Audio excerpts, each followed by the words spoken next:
ప్రేమ స్వరూపి దయగల తండ్రి, నీకు స్తోత్రాలు. సకల ఆశీర్వాదాలకి కారణ సంభూతుడా, ఒక నూతనమైన కార్యాన్ని నీ వాక్యము ధ్యానం చేస్తుండగా మాకు అనుగ్రహించమని పరలోకపు తండ్రిని సన్నిధిని ప్రార్థిస్తున్నాము. దేవా, ప్రతి దినము నాయన నీ కృపను మాకు అనుగ్రహించి, దేవా నీ కార్యాలు మా యందు నూతన పరిచి, మా జీవితంలో చేస్తున్న ప్రతి కార్యాన్ని బట్టి నీకు వందనాలు. మరో సమయాన్ని, ఏర్పాటును మాకు అనుగ్రహించి, దేవా నీ సన్నిధిని అనుభవించే కృపను, యోగ్యత మాకు అనుగ్రహించినందుకు స్తోత్రాలు. వింటున్న వారిని, ప్రతి వారిని దీవించండి. వారి ద్వారా అనేకుల్ని మీరు ఆశీర్వదించండి. ఏ ఇంటిలో వినబడినా, ఎవరు చూస్తున్నా, ప్రతి వారిని మీరు బలపరిచి, పరిశుద్ధాత్ముడా వారిని ఉత్తేజపరచమని ప్రార్థిస్తున్నాము. ఘనమైన కార్యాలకి శ్రీకార్యాన్ని చుడుతూ, ఓ నూతనమైన కార్యాన్ని వారి జీవితంలో జరిగించి, నీ వాక్యము చేత వారు నింపబడి, నీ స్వాస్థ్యాన్ని వారు పొందినట్లుగా సహాయించి, కృపనిచ్చి మహిమ పొంది, ప్రతి ఆటంకాన్ని తొలగించినందుకు స్తోత్రం కలుగునుగాక. యేసు నామములో అడుగుచున్నాను తండ్రి, ఆమేన్. నా ప్రియమైన దేవుని ప్రజలారా, కూడి వచ్చిన మీ అందరికీ కూడా ప్రభువైన యేసు క్రీస్తు నామములో శుభములు తెలియచేస్తున్నాను. దేవుని వాక్యాన్ని వినబోతున్నాం. మీ బైబిలు మీ దగ్గర ఉంచండి. చెప్పబడుతున్నప్పుడల్లా దేవుని వాక్యము అలా ఉన్నదా లేదా అని గ్రహించడానికి ప్రయత్నం చేయండి. బాల్యము నుండి వారి హృదయము చెడ్డది అని, హృదయము మోసకరమైనది, బహు వ్యాధి గలది అని ఓ ప్రవక్త చెప్పుచున్నాడు. నా ప్రియమైన సహోదరులారా, మీరు ఆలకించండి. నరుడు యొక్క హృదయము బాల్యము నుండి చెడ్డది అని. మంచివాడు తన హృదయంలోంచి మంచి విషయాల్ని బయటకు తీసుకుని వస్తాడు. చెడ్డవాడు చెడ్డ విషయాల్ని బయటకు తీసుకుని వస్తాడు అని ప్రభు చెప్పుచున్నాడు. నా ప్రియమైన సోదరులారా, దేవుని సంగమా, మన హృదయం గురించి ఒకసారి మనం ధ్యానం చేయబోతున్నాం. చాలా మంది మీకు చెప్పి ఉండొచ్చు, మీరు విని ఉండొచ్చు, మీరు కూడా చాలా మందికి చెప్పి ఉండొచ్చు, హృదయం అంటే ఇక్కడ ఉంది అని. నా ప్రియమైన సోదరులారా, మీరు గమనించండి, హృదయం అనేది ఇక్కడ లేదు. హృదయం అనేది మనిషికి నడినెత్తిన ఉంది. గనుక చాలా మంది చెప్పారు, చాలా మంది విన్న వాళ్ళు ఉన్నారు. నేను కూడా విన్నాను, నాకు కూడా చెప్పారు.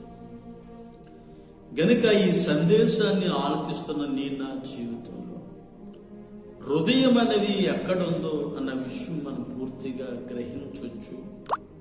హృదయము ద్వారా కలిగే ఆశీర్వాదాన్ని మనం అనుభవించవచ్చు.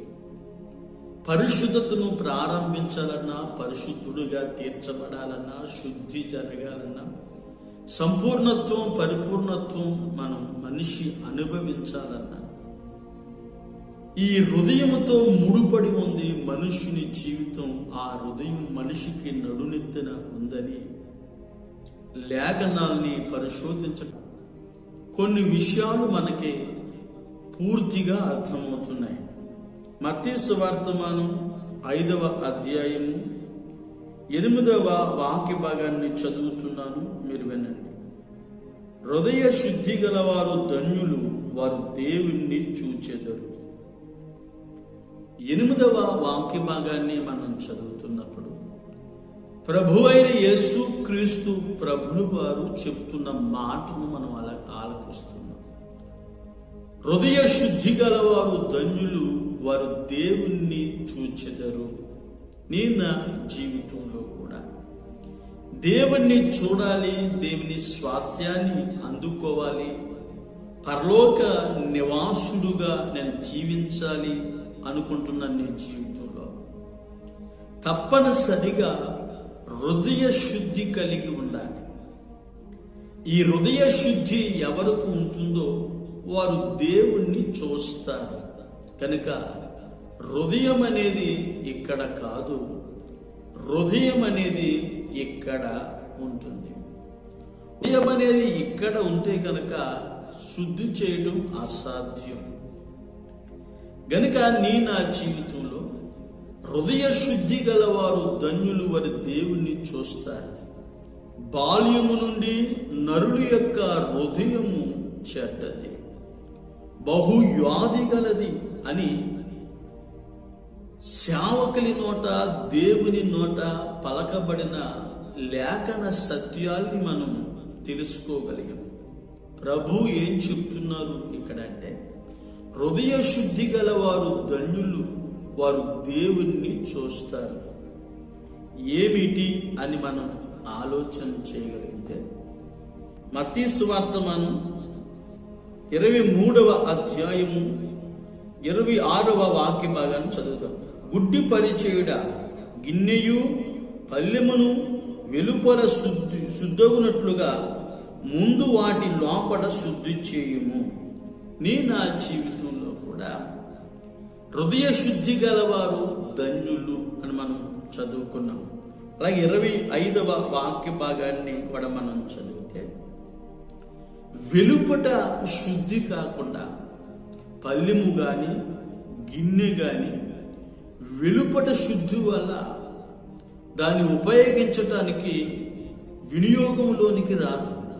గనుక వెలుపల శుద్ధి కాకుండా దాన్ని వాడుకోవాలంటే లోపట శుద్ధి అనేది చాలా అవసరమై ఉంది. గనుక నా జీవితంలో కూడా పైకి భక్తిపరులుగా కనబడటం, పైకి నీతిమంతులుగా కనబడటం, పైకి ప్రార్థనాపరులుగా కనబడటం, పైకి మోకాల అనుభవం కలిగిన వారిగా కనబడటం, ఎంతో భయభక్తులు కలిగిన వాళ్ళుగా, ఎంతో వాక్యము తెలిసిన నేర్పరులుగా, ఎంతో జీవితంలో ఎంతో అనుభవించిన వారిగా చాలా మంది పై రూపానికి నటించే వాళ్ళు ఉన్నారు, ప్రవర్తించే వాళ్ళు ఉన్నారు, జీవించే వాళ్ళు ఉన్నారు. నా ప్రియమైన సహోదరులారా, వెలుపట శుద్ధి కాదు, మొదట నీవు లోపటి శుద్ధి చేయాలి.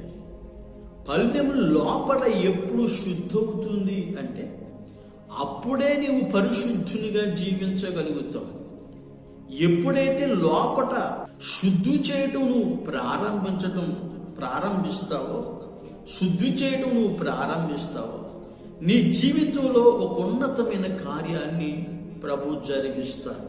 గనుక నీవు పైకి శుద్ధి కాదు, లోపట ఉన్న నీ హృదయాన్ని శుద్ధి చేయడానికి నువ్వు ఇష్టపడాలి. మరొక వాక్య భాగాన్ని కూడా మనం చదువుకుందాం. మార్కు సువార్త మనం 7వ అధ్యాయం 21వ వాక్య భాగాన్ని నేను చదువుతున్నాను, మీరు వినండి. లోపట నుండి అనగా మనుషుల హృదయములో నుండి దురాలోచనలను, జారత్వమును, దొంగతనమును, నరహత్యను, వ్యభిచారులను, లోభములను, చెడుతనమును లోపల నుండి వచ్చి ఇవన్నీ కూడా ఒక మనుషుని అపవిత్రుడిగా చేస్తాయి. కనుక నా జీవితంలో మనం ఆలోచన చేయవలసిన పని ఏమిటి అంటే, ఇవన్నీ కూడా హృదయములో ఉన్నాయి. వ్యభిచారం కావచ్చు, నరహత్య కావచ్చు, దొంగతనం కావచ్చు, జారత్వం కావచ్చు, లోభములు కావచ్చు, చెడుతనం కావచ్చు, కృత్రిమములు కావచ్చు, కామ వికారం కావచ్చు, మత్సరం కావచ్చు, అహంభావం, అవివేకం కావచ్చు. ఇవన్నీ కూడా ఒక మనుష్యుని లోపల నుండి బయలు వచ్చి ఒక మనుషుని అపవిత్రపరుస్తాయి, లేదా ఒక దేహాన్ని అపవిత్రపరుస్తాయి. గనుక నా జీవితంలో ఆలోచన చేయవలసిన పని ఏమిటంటే, ప్రభు చెప్తున్నారు, హృదయ శుద్ధి గలవారు ధన్యులు, వారు దేవుణ్ణి చూస్తారు. గనుక ఇవన్నీ నీలో నుంచి వెళ్ళగొట్టబడాలి. ఇవన్నీ లేకుండా నువ్వు శుద్ధిని అనుభవించాలి, దేవుణ్ణి చూడాలి, స్వాస్థ్యం నీదై ఉండాలి అనుకున్నప్పుడు తప్పనిసరిగా హృదయ శుద్ధి కావాలి. మచ్చరం తీసుకోవడం నీ వల్ల కాదు, వ్యభిచారాన్ని తీసుకోవడం నీ వల్ల కాదు, దొంగతనాన్ని నీలోంచి వెళ్ళగొట్టుట నీ వల్ల కాదు, ఇంకా ఏ విషయాలైనా కామ వికారమును కూడా నీ నుండి వెళ్ళగొట్టడానికి నీ వల్ల కాదు. నీ వల్లే కాదు, ఎవరి వల్ల కాదు. కానీ ఏ మనుషుడి వల్ల కానిది, నీ వల్ల కానిది, డాక్టర్ల వల్ల కానిది, ఎంతో గొప్ప గొప్ప చదవరులైన, జ్ఞానవంతులైన, డిగ్రీని సంపాదించిన వారి వల్ల కానిది ప్రభువు చెప్తున్నారు, హృదయ శుద్ధి గలవారు ధన్యులు, వారి దేవుణ్ణి చూస్తారు. కనుక నా జీవితంలో ఎవరో చేయలేని కార్యాన్ని ప్రభు చేస్తాడు గనక, ప్రభు హృదయాన్ని శుద్ధిపరుస్తాడు గనక, శుద్ధితో మనం నడిపిస్తాడు గనక, ఈ పాపమును గురించిన ఆలోచనలు కానీ, పాపమును గురించిన తలంపులు కానీ లేకుండా, మనుషుల హృదయం చెడ్డది, ఘోరమైన వ్యాధి గలది, పాపం గలది అని ఇక్కడ బైబిల్లో రాయబడినట్లుగా ఇక్కడ మనం చదివేం, మనం విన్నాం.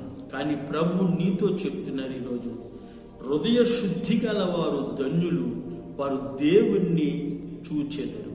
కనుక నా జీవితంలో ప్రభువైన యేసుక్రీస్తుని విశ్వసించి ఆయన అడుగు జాడల్లో గనక నువ్వు మానక నడవగలిగితే, నీ జీవితంలో ఇట్లాంటి పాపమేది లేకుండా చాలా ఆశీర్వాదకరంగా నువ్వు జీవిస్తావు. 1, 2, 3 మాటలు చెప్పి క్లుప్తంగా ఈ హృదయముల గురించి కొంత మట్టుకు సందేశాన్ని విని మనం ముగించుకోబోతున్నాం. బైబిల్లో మనం చదవచ్చు. ఎలా అంటే, రోమాపత్రిక 10వ అధ్యాయము 8వ వాక్య భాగాన్ని చూడండి. అదేమని చెప్పుచున్నది? వాక్యము నీ యొద్దను, నీ నోటను, నీ హృదయములో ఉన్నది, అది మేము ప్రకటించుచున్న విశ్వాస వాక్యమే. దైవజనుడైన పౌలు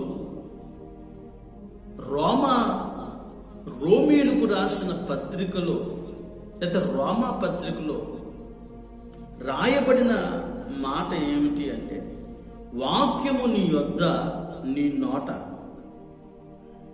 నీ హృదయములో ఉన్నది, అది మేము ప్రకటిస్తున్న విశ్వాస వాక్యమే అని రాయబడి ఉంది. నా జీవితంలో ఒకసారి మీరు ఆలోచించి, పాపమున్న చోట వాక్యం ఉండదు అంటే దేవుని మాట ఉండదు, దేవుని మాట వినలేరు.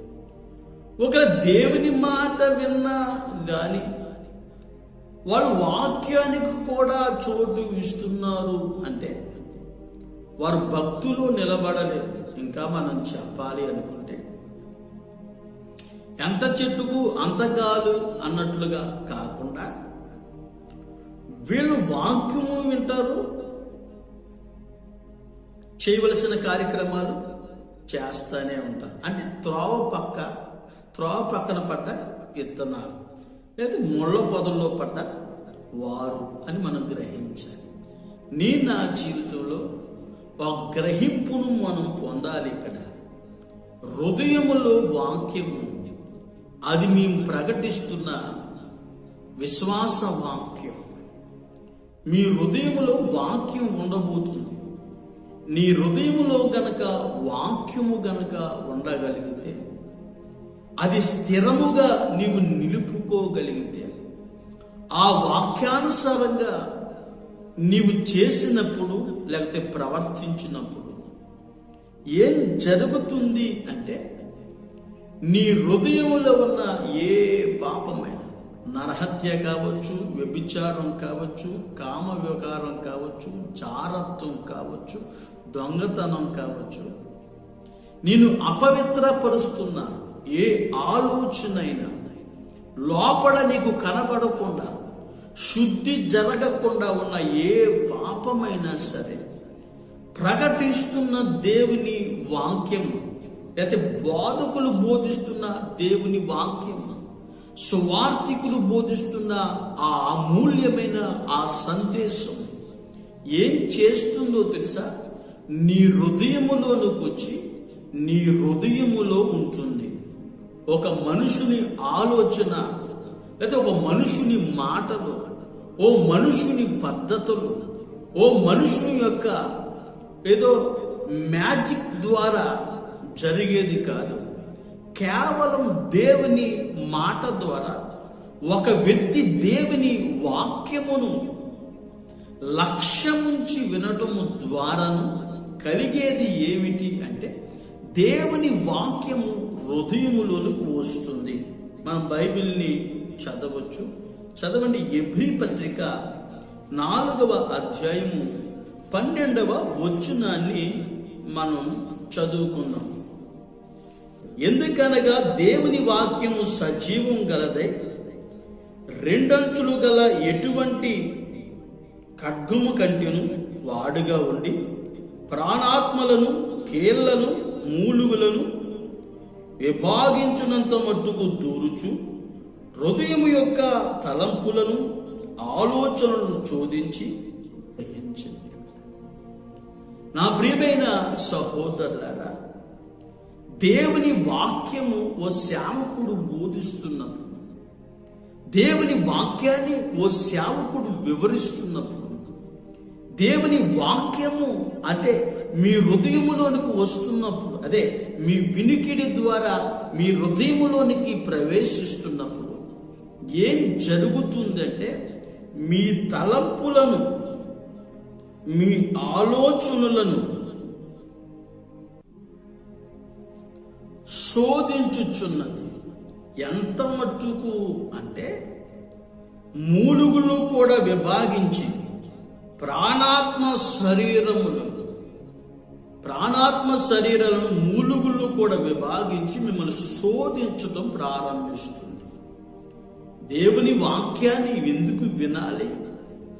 దేవుని వాక్యాన్ని హృదయంలోనికి ఎందుకు చేర్చుకోవాలి అంటే ఆ దేవుని వాక్యము చేరుకుని హృదయములోనికి వినికిడి ద్వారా నీలో వస్తున్న ఆ పాపాన్ని, నీలో వస్తున్న ఆ అహంభావాన్ని, నువ్వు చేస్తున్న కార్యక్రమాలు నిలిపివేయబడినట్లుగా అవి నీ హృదయములో లేకుండా శుద్ధి జరుగునట్లుగా ప్రాణాత్మ దేహములను, మూలుగులను అంటే మన ఎముకల్లో ఉన్న మూలుగులను కూడా విభాగించుచు తలంపులు, ఆలోచనలు కూడా శోధించుచు నిన్ను లోపరుచుకుంటుంది వాక్యం. నా ప్రియమైన సహోదరులారా, హృదయము ఎలా శుద్ధవుతుంది అంటే దేవుని వాక్యము వినటము ద్వారా.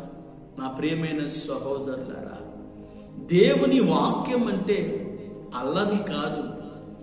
దేవుని వాక్యం అంటే అల్లరి చేసేవాళ్ళు ఉంటారు. దేవుని వాక్యం అంటే పెడచెవిని పెట్టేవాళ్ళు ఉంటారు. దేవుని వాక్యం అంటే వారు విస్తారమైన పనులు పెట్టుకునే వాళ్ళు చాలా మంది ఉంటారు. దేవుని వాక్యం అంటే ఒక ఆహారము కంటే కూడా, లేదా ఒక ప్రాముఖ్యమైన వ్యక్తి వచ్చిన దానికంటే కూడా నీ జీవితంలో మరు ముఖ్యంగా నీవు బాగుండాలి అనుకుంటే తప్పనిసరిగా దేవుని వాక్యాన్ని నీవు వినాలి. ఎవరు మంచోళ్ళు, ఎవరు పరిశుద్ధుడు, ఎవడు సంపూర్ణులు, ఎవరు పరిపూర్ణులు అంటే ఎవరి హృదయము శుద్ధవుతుందో దేవుని వాక్యము ద్వారా ఆ వ్యక్తులు పరిశుద్ధులై ఉంటారు. వారిలో పాపము లేకుండా ఈ నిలబడిన వాక్యము లేకపోతే చేరుకున్న వాక్యము వాళ్ళని శోధించి లోపరుస్తుంది. వస్తే ఆలోచన, రకరకాల తలంపులు వస్తాయి, రకరకాల ఆలోచనలు వస్తాయి.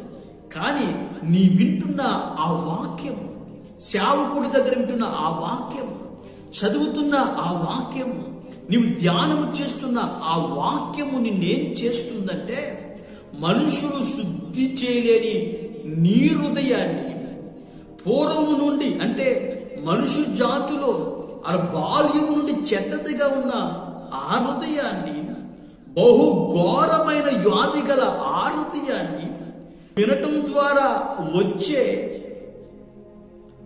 ఆ వాక్యము ఏం చేస్తుందంటే నిన్ను శోధించి నిన్ను లోపరుస్తుంది. ఎక్కడికి అంటే దేవుని సన్నిధికి, లేదా దేవునికి. నీలో ఏ కార్యక్రమాలు, అంటే పాపమును గురించిన ఏ కార్యక్రమాలు జరగకుండా దేవునికి లోబడినట్లుగా చేయగలుగుతుంది. నా ప్రియమైన సహోదరులారా, మీరు ఆలకించండి. ప్రభువు చెప్తున్నాడు, హృదయ శుద్ధి గలవారు ధన్యులు, వారి దేవుణ్ణి చూచెదరు. కనుక హృదయం అనేది ఇక్కడ ఉంది. ఒక మనిషి బాగుండాలన్నా, ఒక మనిషి ఏది చేయాలన్నా హృదయం అనేది చాలా ప్రాముఖ్యంగా ఉంది. ఆ హృదయంలో ఉన్న పాపాన్ని తీసివేయడానికి వాక్యము ఎంతో చక్కగా మనకి ఉపయోగపడుతుంది. కీర్తన గ్రంథం 119వ కీర్తన 9వ చరణాన్ని గనుక మనం చదివితే, యవనస్తులు దేని చేత వారి హృదయమును శుద్ధిపరుచుకుందురు, వాక్యమే కదా అని రాయబడింది. నా ప్రియమైన సహోదరులారా, ఎక్కువ సమయం వాక్యాన్ని వినండి, ఎక్కువ సమయం వాక్యాన్ని ధ్యానం చేయండి. అది దేవుని మాట మిమ్మల్ని పాపం లేని వారిగా చేసి మీ హృదయాన్ని శుద్ధిపరుస్తుంది. ఓ శాస్త్రి వలెను, ఓ పరిచారికుడి వలెను కాక, నీవు వెలుపల శుద్ధిని కాక, పై భక్తిని కాక, నీవు లోపట శుద్ధిని, అంటే అంతరంగ శుద్ధిని కోరుకున్నవాడే దేవుని వాక్యాన్ని స్పష్టంగా విని దాని ప్రకారం నీ హృదయాన్ని నింపడానికి నువ్వు ఇష్టపడాలి. నువ్వు వింటున్న ఆ వాక్యమే నీలో పనిని జరిగించుట ప్రారంభిస్తుంది. యోహాను సువార్తమానం 2వ అధ్యాయము 5-6 వాక్య భాగం. ఆయన వాక్యము ఎవడు గైకునిలో వానిలో దేవుని ప్రేమ నిజంగా పరిపూర్ణమాయను.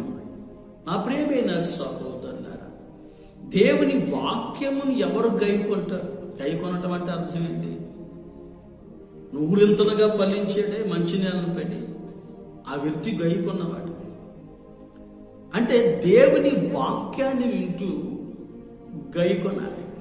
కామెడీ కాదు, జోకులు కాదు, సాదృశ్యాలు కాదు. మనకేం కావాలి? దేవుడు పలికిన మాట మనకు కావాలి. ఆ మాట మన హృదయాన్ని శుద్ధీకరిస్తుంది. అంతే. ఏం జరుగుతుంది ఇక్కడ అంటే, ఎవరు గైకుంటాడో, ఎవరు గైకొంటారు వాళ్ళు దేవుని ప్రేమ పరిపూర్ణమవుతుంది. మత్తయి సువార్తమానమును మీరు చదివారు కదా, దేవుడు ప్రేమాస్వరూపి, ప్రేమలో పరిపూర్ణుడు. మీ పరలోకపు తండ్రి పరిపూర్ణుడైనట్లుగా మీరు కూడా పరిపూర్ణులై ఉంటారు. ఎప్పుడో తెలుసా? హృదయము శుద్ధి జరిగినప్పుడు. ఆ హృదయ శుద్ధి కొరకే నువ్వు సరైన వాక్యాన్ని, దేవుడు మాట్లాడుతున్న ఆ వాక్యాన్ని, దేవుని వర్తమానం అందిస్తున్న సేవకుని దగ్గర నీవు నిలిచి ఉండి ఆ మాటలు విన్నప్పుడు నీలో ఎంతో మంచి పరివర్తన దేవుడు తీసుకుని వచ్చి నీలో పాపము లేకుండా చేయగలిగిందే దేవుని ఆ వాక్యం. ఆ వాక్యాన్ని మీరు ఆలకించండి. ఆ వాక్యం ద్వారా నడిపించబడండి. ఆయన పరిపూర్ణుడైనట్లుగా ఆయన ప్రేమ మీ యందు పరిపూర్ణం చేయబడి ఒక నూతన ఆశీర్వాదాన్ని పొందుతారు. నిజముగా చెప్పాలి అనుకుంటే హృదయ శుద్ధి గలవారు ధన్యులు, వారు దేవుణ్ణి చూస్తారు. మొదటిగా దేవుని వాక్యము చేత నీ హృదయం శుద్ధిపరచుకో. అది మనల్ని పరిపూర్ణులుగా మార్చి పాపం లేని పరిశుద్ధులుగా చేయగలుగుతుంది. 1 పేతురు పత్రిక 3వ అధ్యాయము 15వ వాక్య భాగాన్ని చదువుతున్నాను. నిర్మలమైన మనస్సాక్షి కలవారమై మీలో ఉన్న నిరీక్షణ గురించి మిమ్మును ఏతువు అడుగు ప్రతివానికి సాత్వికముతోను భయముతోను సమాధానం చెప్పుటకు ఎల్లప్పుడూ సిద్ధముగా నుండుడి. మీ హృదయములందు క్రీస్తును ప్రభుగా ప్రతిష్ఠించుడి. అప్పుడు మీరు దేని విషయమే దుర్మార్గులని దూషించబడుదురో దాని విషయమే క్రీస్తునందున్న మీ సత్ప్రవర్తన మీ మీద అపనింద వేయువారు సిగ్గుపడుదురు. బైబిల్లో మనం చదువుకున్నాం, మీ హృదయముల యందు ప్రభువును అంటే యేసుక్రీస్తును ప్రతిష్ఠించుకునుడి అని రాయబడింది. మీ మీద ఎవరైతే అపనింద వేస్తారో, దుర్మార్గులని అపనింద వేస్తారో, దాని విషయమై యేసుక్రీస్తునందు అపనింద మోపిన వాళ్ళు మీ సత్ప్రవర్తన చూచి మీ సత్ప్రవర్తన మీద అపనింద వేయువారు సిగ్గుపడతారు. మీ హృదయములో యేసుక్రీస్తుని మీరు ప్రతిష్ఠించుకుంటే మీ మీద అపనింద వేస్తారే, ఆ అపనింద వేయబడ్డ వాళ్ళు సిగ్గుపడతారు. ఎందుకనంటే మీ హృదయములో క్రీస్తుని ప్రతిష్ఠించుకున్నారు. ఆ ప్రతిష్ఠించుకున్న క్రీస్తు మీలో ఏం చేస్తున్నాడంటే ఒక మంచి ప్రవర్తన తీసుకుని వస్తున్నారు. మొదట దేవుని మాటలు చెప్పాం, శుద్ధి జరుగుతుందని. సెకండ్ టైం ఏం చెప్పుకుంటున్నావా నువ్వు అంటే యేసుక్రీస్తుని మీ హృదయములోనికి మీరు ప్రతిష్ఠించుకుంటే మీరు దుర్మార్గులను దూషించబడవచ్చు. మీకు అపనిందలు మీ మీద కొంతమంది వేసి ఉండొచ్చు. యేసుక్రీస్తు మీ హృదయములో ఉండటం వలన, ఆయన్ని ప్రతిష్ఠించుకోవడం వలన ఏం జరుగుతుంది అంటే మీ మీద అపనింద వేసిన వాళ్ళు సిగ్గుపడతారు. తింటే సిగ్గు, తినకపోతే సిగ్గు అన్నట్టుగా ఉంటుంది. తిన్నదంతా అరక్కపోతే సిగ్గు అన్నట్టుగా ఉంటుంది. కానీ అది కాదు నేను చెప్తుంది, భౌతికం కాదు. ఆత్మీయ జీవితంలో అడుగుపెట్టిన తర్వాత, అడుగులు వేస్తున్న తర్వాత, ఆత్మీయతను నువ్వు ప్రారంభించిన తర్వాత నీవు వాక్యముతో శుద్ధి చేసుకుంటావు, పరిశుద్ధుడవు. యేసుక్రీస్తును నువ్వు ప్రతిష్ఠించుకుంటే నీ హృదయం ఎక్కడ, పైకి కాదు. మేము ప్రభు బిడ్డలమండి, భక్తులమండి, మహాపార్థన పరులమండి, అలా కాదు. నటించే భక్తి కాదు. మన భక్తి ఎలా ఉండాలి అంటే అంతరంగమందున్న భక్తి, వెలుపట శుద్ధి కాదు, లోపట భక్తి. ప్రభు ప్రయరూపమును చూడు, అంతరంగాన్ని చూస్తాడు. ప్రభు ప్రయరూపాన్ని చూడు, అంతరంగాన్ని లక్ష్య పెడతాడు. కనుక నా జీవితంలో ప్రభుని నీ హృదయమందు ప్రతిష్ఠించుకో. అలా ప్రతిష్ఠించుకున్నప్పుడు ఏమవుతుంది అంటే నీ మీద అపనింద వేయువారు సిగ్గుపడుదురు. నా జీవితంలో కూడా నా ప్రియమైన సహోదరులారా, యేసుక్రీస్తుని మీరు ప్రతిష్ఠించుకోండి. ఇదేమిటి? వాక్యమైతే మనం వింటున్నాం, మన హృదయంలోనికి వెళ్తుంది. వినికుడి ద్వారా మన హృదయంలోనికి వెళ్తుంది. మరి యేసుక్రీస్తు మన హృదయంలోనే ఎలా జీవిస్తాడు, ఎలా ఆయన ఉండగలుగుతాడు అనే కదా మీరు ఆలోచన చేసేది. ఎఫెసీ పత్రిక 3వ అధ్యాయము 18వ వాక్య భాగాన్ని నేను చదువుతున్నాను, వినండి. క్రీస్తు మీ హృదయములో విశ్వాసం ద్వారా నివసించినట్లుగా. బైబిల్లో మనం చదువుకున్నాం. మీ హృదయమందు ప్రతిష్ఠించుకోండి అని చదువుకున్నాం పేతురు పత్రికలో. ఎఫెసీ పత్రికలో పౌలు ఏం చెప్తున్నాడు అంటే, విశ్వాసము ద్వారా క్రీస్తు మీ హృదయాల్లో నివసించున్నట్లు అని రాస్తున్నాడు. నా ప్రియమైన సహోదరులారా, అంటే అర్థం ఏంటి? నా జీవితంలో కూడా విశ్వాసము ద్వారా క్రీస్తు నీ హృదయములో జీవించాలి. నమ్మకం అనేది మనిషికి ఎక్కడుంటుంది చెప్పగలరా మీరు? నమ్మకం అనేది ఇక్కడ ఉంటుందా? మనం మాట్లాడినప్పుడు మెదడు నుంచి నాలుగుకి సంకేతాలు అందించబడి ఇక్కడి నుంచి మాట వచ్చినట్లుగా అనిపిస్తుంది. కానీ విశ్వాసము ద్వారా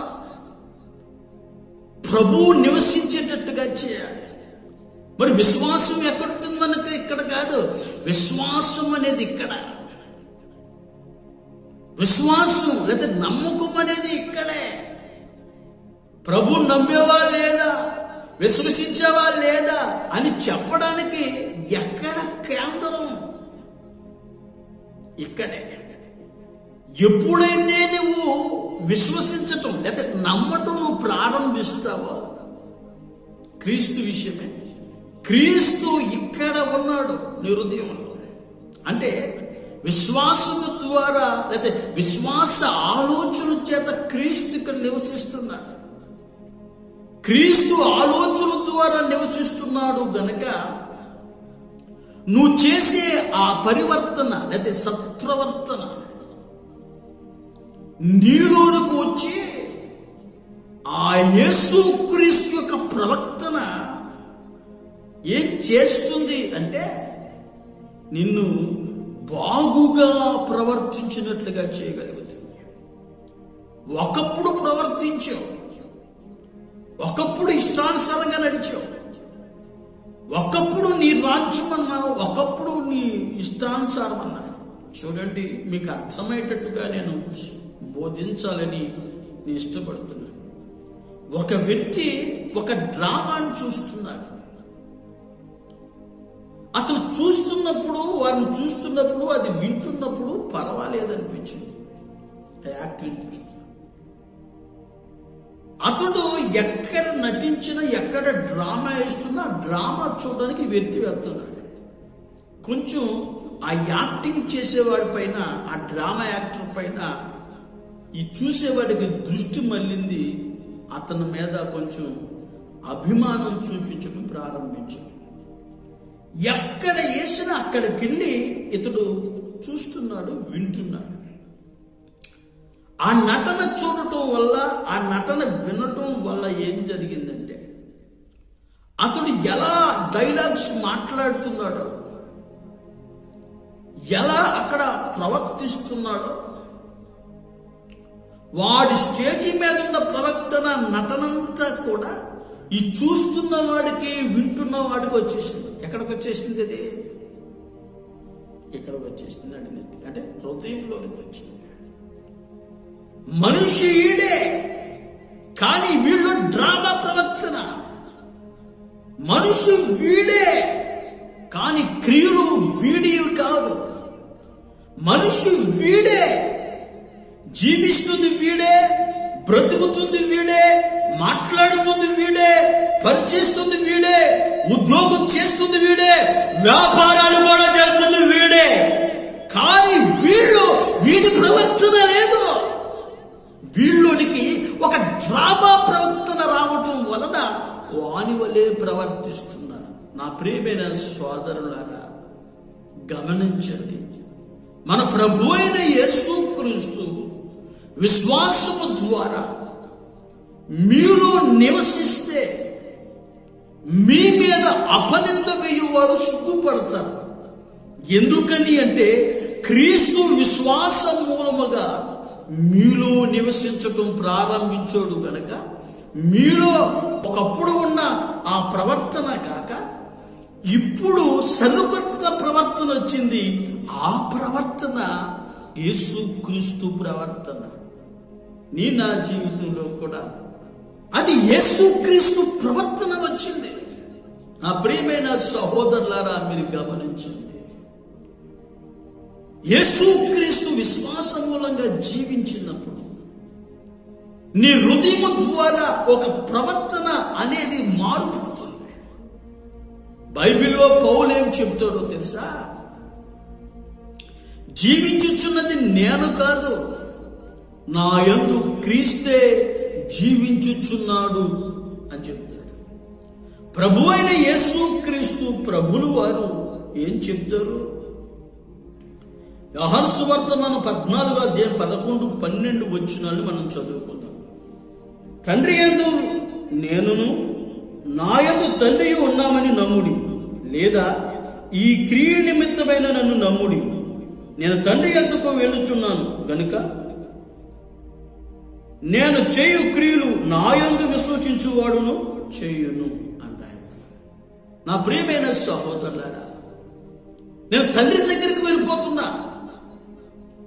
ఎవరైతే నన్ను విశ్వసిస్తారో, విశ్వసించిన ప్రతివాడు నేను ఎలాగైతే క్రియలు చేశానో, నా యందు విశ్వసించిన వాడు కూడా క్రియలు చేయను. ఏమైనా సహోదరులారా, ఒకసారి ఆలకించండి. క్రియలు అంటే పని లేదా పరిచర్య కావచ్చు, పని అద్భుతాలు స్వస్థతలు కావచ్చు. ఇదొక పని. ఏ పని అయినా, ఏ క్రియలైనా నీ మీద అపనింద వేసే వాళ్ళు సిగ్గుపడతారు. కారణం ఏంటంటే నీ క్రియల మూలంగా కార్యాలు జరగచ్చు, నీ క్రియల మూలంగా స్వస్థతలు జరగచ్చు. తండ్రి యందు నేనును నా యందు తండ్రి ఉన్నాను మీరు నమ్మండి. ఈ క్రియల నిమిత్తమైన నన్ను నమ్మండి.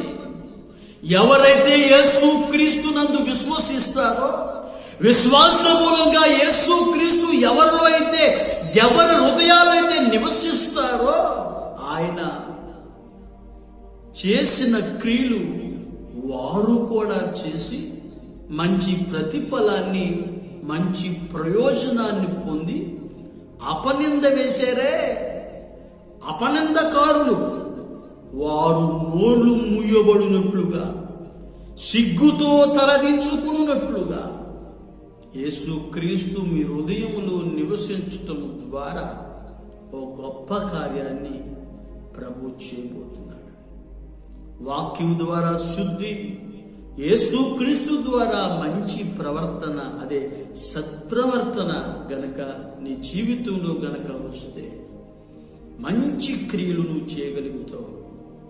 ఆయన ఎలాగో తండ్రి యందు క్రియలు చేశాడో, జీవించి బ్రతికి బట్టగట్టి ప్రభు నమ్ముకుని విశ్వాసులుగా జీవిస్తూ ప్రభు యొక్క మార్గంలో నడుస్తున్న నా జీవితంలో కూడా అలాంటి ఒక మంచి క్రియలను చేసి ఓ మంచివాడిగా, పరిశుద్ధుడుగా, దేవుని బిడ్డగా, ఒక మంచి దైవ సేవకుడుగా కూడా ఒక మంచి పేరు పొందుతో ఇంకా మనం చెప్పాలి అనుకుంటే నిందారహితుడుగా ప్రభు నిన్ను మారుస్తాడు.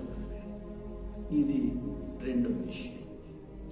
మూడో విషయాన్ని కూడా మనం చెప్పుకుందాం. బైబిల్ యిర్మీయా గ్రంథం 31వ అధ్యాయం 33వ వచనాన్ని మనం చదువుకుందాం. ఆ దినములైన తర్వాత నీ ఇశ్రాయేలుతోనూ యూదులతోనూ చేయబోవు నిబంధన ఇదే: వారి మనస్సులో ధర్మ విధిని ఉంచేదను, వారి హృదయముల మీద దాన్ని రాసేదను. యెహోవా కోరి ఇదే. హృదయములో దాన్ని నేను రాస్తాను, వారి మనసులో ధర్మ విధులను ఉంచేదను, వారి హృదయములో వాటిని నేను రాస్తాను అని ఇక్కడ ప్రభు యిర్మీయా ప్రవక్త ద్వారా మాట్లాడుతున్నారు. ఒకసారి మీరు గ్రహించండి, దీంట్లో మనం ఎంత మట్టుకు మనం నేర్చుకోగలుగుతున్నాం.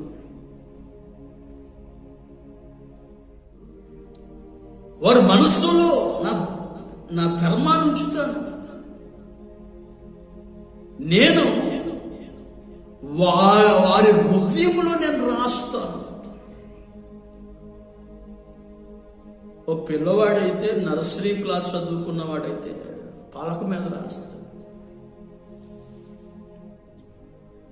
మోషేకి రాతి పలకల మీద దేవుడు చేతి వేళ్లతో రాశాడు స్వయంగా 2 times, 2 సార్లు. కానీ మరోసారి ప్రభు చెప్తున్నాడు, మనసులో ఉంటాయి ధర్మ విధులు, హృదయంలో నేను రాస్తాను అన్నాడు. మనకు హృదయం ఎక్కడుంది? ఇక్కడ కాదు, ఎక్కడ. వినికిడి ద్వారా వాక్యం ఉంటుంది, నెమరి. విశ్వాసం ద్వారా అంటే వచ్చే ఆలోచనలు, దేవుని పైన నమ్మకం, అయితే విశ్వాసం, నెమరి. 3 ఇక్కడ రాస్తామన్నాడు. ఒక డైరీ మీద ఎలా రాస్తాము మనం, రోజువారీ మన జీవితంలో జరిగిన సంఘటనలు ఎలా రాస్తాము మనం, ఏ రోజు ఏం చేసామని ఎలా రాస్తాము. అలా ప్రభు మనుష్యుల యొక్క హృదయములో ఆయన రాస్తాను అని చెప్తున్నాడు. మీరు రాస్తున్నారా డైరీలో? కానీ నాకు సమయం లేదు రాయడం. ఏదో కొన్ని ప్రాముఖ్యమైనవి మాత్రం రాసుకుంటాం అక్కడ ఉన్నది అంతే. డైరీ మెయింటైన్ చేయండి, మంచిదే. దేవుడు ఒక బుక్కులో రాస్తున్నట్లుగా మన ఆయుష్కాలం అయితే నియమింపబడిన దినం రాకమునుపే ఆయన మన గురించి రాసినట్లుగా ప్రతి మనుషుని యొక్క హృదయములో వాటిని రాస్తాము అని ప్రభు చెప్తున్నాడు. ఒక బుక్కులో అని కాదు, ఒక వ్యక్తిలో అని కాదు, ప్రభు చెప్తుంది వాళ్ళ హృదయములో నేను రాస్తాను వాటిని. బైబిల్లో చదువుకుందాం.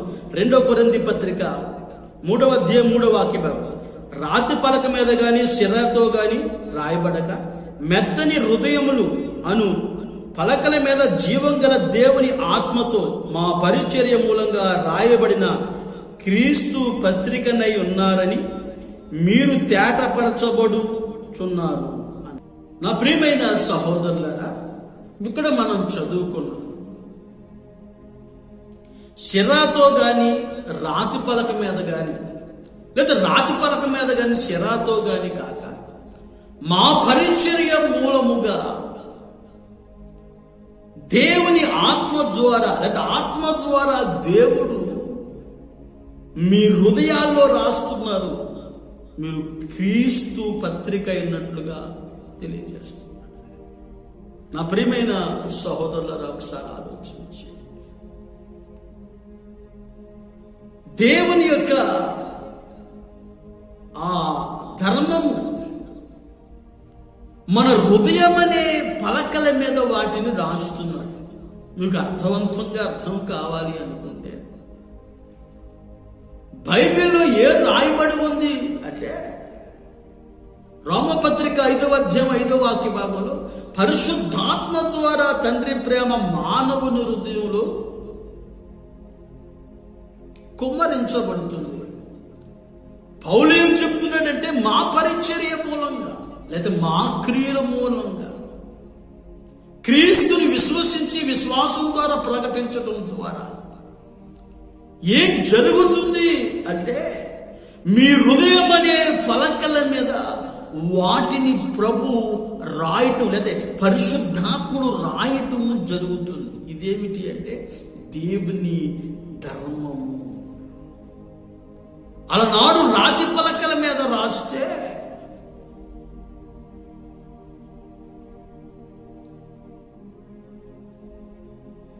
పౌలు యొక్క పరిచర్య మూలంగా ఆత్మ ద్వారా మెదడులో రాస్తున్నారు. అంటే నెమరే, జ్ఞాపకం, అంటే నీకు జ్ఞాపకం ఉంటున్నట్లుగా. అదే నిబంధన. ఏంటి ఆ నిబంధన అంటే పదాజ్ఞలు. పూర్ణాత్మతో పూర్ణ హృదయంతో నీ దేవుడిని యెహోవాని ప్రేమించు, నిన్ను వలె నీ పొరుగు వారిని ప్రేమించు. ఇంకా మనం చెప్పాలి అనుకుంటే 10 ఆజ్ఞలు మనం చదివి ధ్యానం చేసినప్పుడు ఏమర్థమవుతుందంటే ప్రేమ. ఆ ధర్మాన్ని ప్రభు పరిశుద్ధాత్మ ద్వారా, పరిశుద్ధాత్మతో నువ్వు ప్రభావితం చేయబడటం ద్వారా, పరిశుద్ధాత్ముడికి నీవు అప్పగించుకోవటం ద్వారా, లేకపోతే మా పరిచర్య మూలంగా నా ద్వారా మీ హృదయం అనే పలకల మీద దేవుడి ఆత్మతో ముద్రిస్తున్నాడు. కారణం ఏమిటంటే మీరు మర్చిపోకుండా,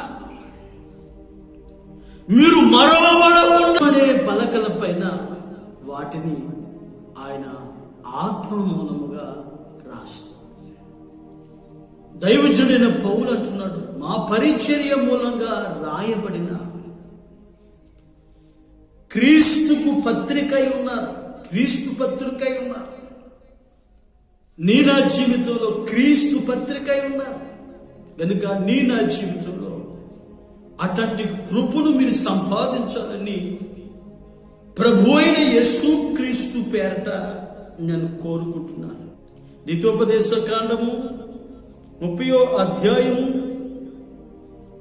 6వ వాక్య భాగం. మరియు నీవు బ్రతుకున్నట్లుగా పూర్ణ హృదయముతోనూ నీ పూర్ణ ఆత్మతో నీ దేవుడైన యెహోవాని ప్రేమించినట్లు నీ దేవుడైన యెహోవా తనకు లోబడుటకు నీ హృదయమును నీ సంతతి వారి యొక్క హృదయమును సున్నతి చేయును అంటారు. నా ప్రియమైన సహోదరులారా, నీవు బ్రతుకుటకై అంటే మరొక విధంగా మీరు తీసుకుంటే నిత్య జీవముకై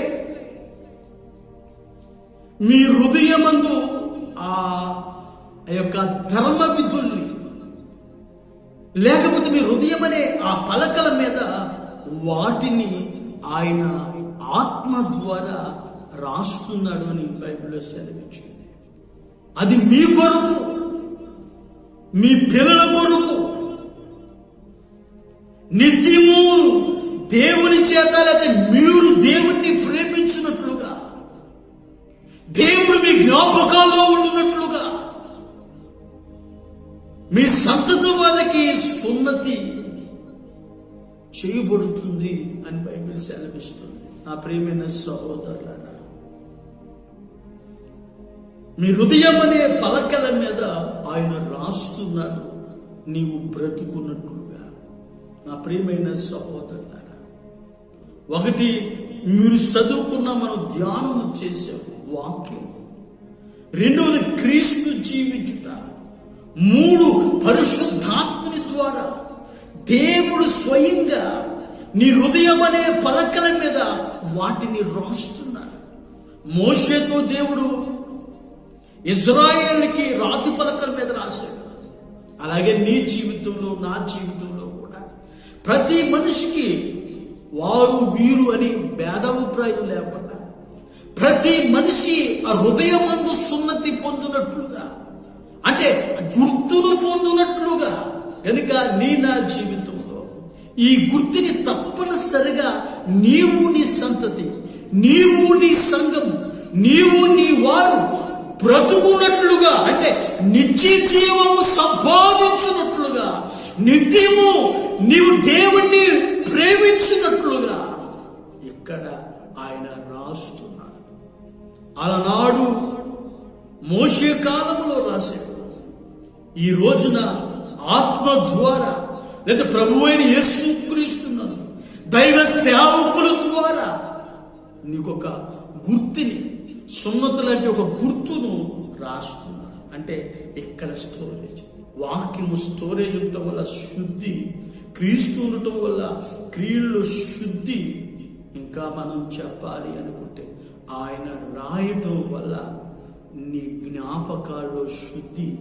అది నీవు బ్రతుకున్నట్లుగా, నీ పిల్లలు బ్రతుకున్నట్లుగా ఆ గుర్తుని ప్రభు నీకు అనుగ్రహిస్తున్నాడు. ఇంకా చెప్పాలి అనుకుంటే ముద్ర అనుకుంటే ఆ గుర్తుని ప్రభు నీకు అనుగ్రహిస్తున్నాడు. అందుకే అన్నాడు, హృదయ శుద్ధి గలవారు ధన్యులు, వారు దేవుణ్ణి చూస్తారు. హృదయ శుద్ధి గలవారు ధన్యులు. వారు దేవుణ్ణి చూస్తారు. మరి నీ నా జీవితంలో కూడా ప్రభు అయిన యేసుని నమ్ముకుంటూ, ప్రభుని ఆరాధన చేసుకుంటూ, మా ఆత్మీయ జీవితాన్ని మెరుగుపరుచుకుంటూ, శుద్ధి చేసుకుంటూ, మనం ప్రభు సన్నిధికి అప్పగించుకుని దివారాత్రములు సేవిస్తున్న నీ నా జీవితంలో కూడా ఆగుతూ, అడుగులు వేస్తూ, దేవుని వాక్యాన్ని ధ్యానం చేస్తూ మనం ఆ గుర్తుని మనం బ్రతుకున్నట్లుగా మనం పొందాలని లేఖనము చాలా స్పష్టముగా తెలియజేస్తుంది. ఇప్పుడు ఆయన హృదయం అనే పలకల మీద ఏం రాస్తాడు? గలతీ పత్రిక 5వ అధ్యాయం 22వ వాక్య భాగాన్ని మనం చదువుకుందాం. అయితే ఆత్మ ఫలము ఏమనగా ప్రేమ, సంతోషము, సమాధానం, దీర్ఘశాంతము, దయాళత్వము, మంచితనము, విశ్వాసము, సాత్వికము, ఆశ, నిగ్రహము. ఇప్పుడు దేవుడు మనకి ఏమి అనుగ్రహిస్తాడు అంటే, ఆయన గనుక ముద్రిస్తే, సున్నతి లాంటి ఒక గుర్తునిస్తే, లేకపోతే నువ్వు బ్రతుకున్నట్లుగా ఆయన రాస్తే, ఎక్కడ? మన హృదయం. ఆయన ఆత్మ ద్వారా రాస్తే ఏం జరుగుతుందంటే, ప్రేమ, సంతోషము, సమాధానము, దీర్ఘశాంతము, దయాళత్వము, మంచితనము, విశ్వాసము, సాత్వికము ఇక్కడ వచ్చేస్తాయి. ఆయన రాయటం వల్ల రాయబడ్డవి మరలా నీ హృదయం అనే పలకల మీద రాయబడటం వలన నీ మనస్సులో కూడా ఆ ధర్మ విధులు ఉండునట్లుగా ప్రభు చేస్తాడు.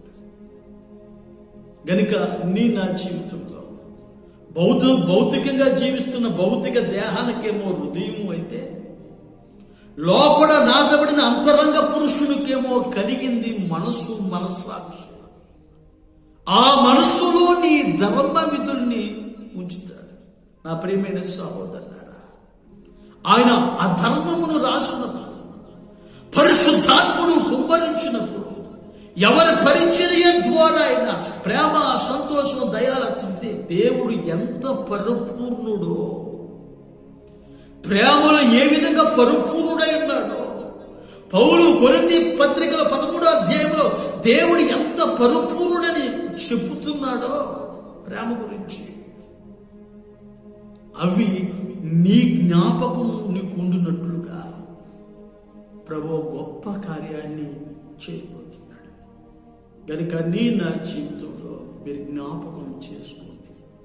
హృదయ శుద్ధి గల వారు ధన్యులు, వారు దేవుణ్ణి చూస్తారు. చివరగా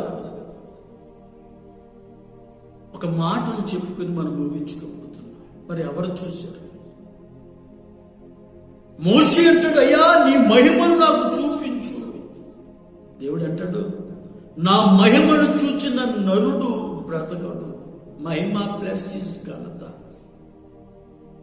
ఘనత ఎవరికి ఉంటుందంటే ఒక దేహం ఉన్న వ్యక్తికి మాత్రమే ఉంటుంది. పరిశుద్ధాత్ముడు అదృశ్యుడు. ప్రకటన గ్రంథాన్ని మీరు ధ్యానం చేయండి. ఎక్కడా కూడా ఆయనకి ఘనత ఉన్నట్లుగా, ఘనత పొందునట్లుగా రాయబడాలి. అర్థమవుతుందా? యేసుక్రీస్తుకి ఘనత ఉంది, తండ్రి అయిన దేవునికి, ఆయనకి కూడా ఘనత ఉంది. కానీ పరిశుద్ధాత్మకి అన్నది ఘనత అనేది లేదు.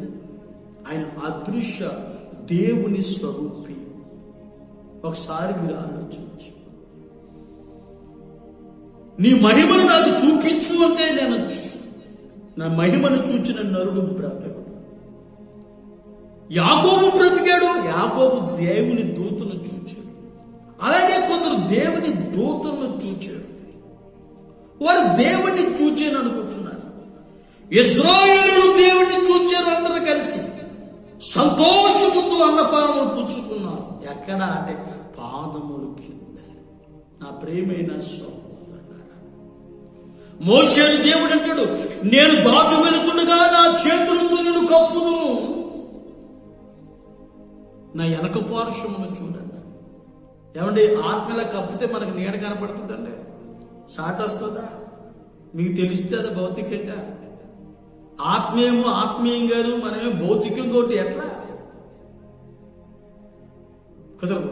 గనుక ఆయన చేతులు చాటుగా కనబడకుండా మోషే కంటికి అడ్డుగా ఆయన పెట్టాడు. అంటే అర్థం ఏమిటి అంటే, ఆయన దాటి వెలుగుతుండగా ఆయన ప్రకాశమైన ముఖ కాంతి చూసిన నరుడు బ్రతకలేడు కనుక నా వెనక పార్శ్వమును చూడమన్నాడు. ఆయన దాటు వెళుతుండగా వెనక పార్శ్వమును చూచాడు. దీంట్లో కూడా ఒక గొప్ప ఉద్దేశం ఉంది దేవునికి. ఏంటో తెలుసా ఉద్దేశం? మొట్టమొదటిగా యేసుక్రీస్తుకి ఆయన అగపడాలని. అందుకే యోహాను సువార్తలో మీరు చదువుతున్నారు, అద్వితీయ దేవుని కుమారుని మహిమ వలె ఆయన మహిమను మనం కనుగొంటుంది. ఆయన ఎంత ఘనత కలిగి ఉన్నాడో, ఎన్ని ఘనకార్యములు ఆయన చేశాడో, ఆయన మహిమను మనం కనుగొన్నాం. అద్వితీయ దేవుని మహిమ వలె ఆయన మహిమను మనం కనుగొంటుంది. నీ నా జీవితంలో అలాంటి యొక్క కృపను మీరు సంపాదించాలని నేను కోరుకుంటున్నాను. హృదయ శుద్ధి గలవారు ధన్యులు, వారి దేవుని చూస్తారు. హృదయ శుద్ధి గలవారు ధన్యులు, వారి దేవుని చూస్తారు.